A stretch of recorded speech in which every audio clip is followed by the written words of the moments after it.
One person in Fern Park watched as the roof of his home was ripped off.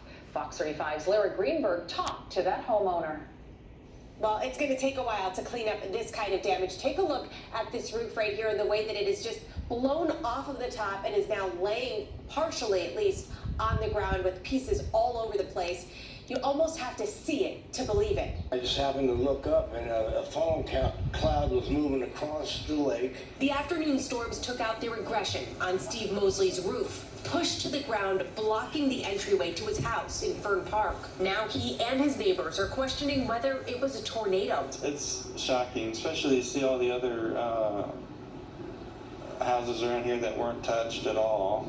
So that was it was just kind of crazy. The wind began to make these radical shifts, 180 degrees, and that's indicative of, tornadic activity. One neighbor watched and heard it happen.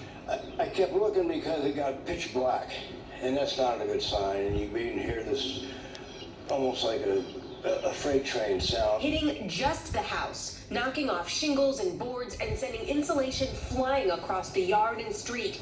Yet nearby trees went untouched. And I was shocked. It really was astounding. I always dreaded the hurricanes, but now I'm going to dread tornadoes just as much. The National Weather Service would have to actually come out and assess the damage to determine whether there was a tornado, in fact, that did touch down here. Luckily, nobody was hurt, and there were fire crews out here assessing the damage earlier. In Fern Park, Lyra Greenberg, Fox 35 News. And these storms hitting less than a month after a tornado ripped through Park County.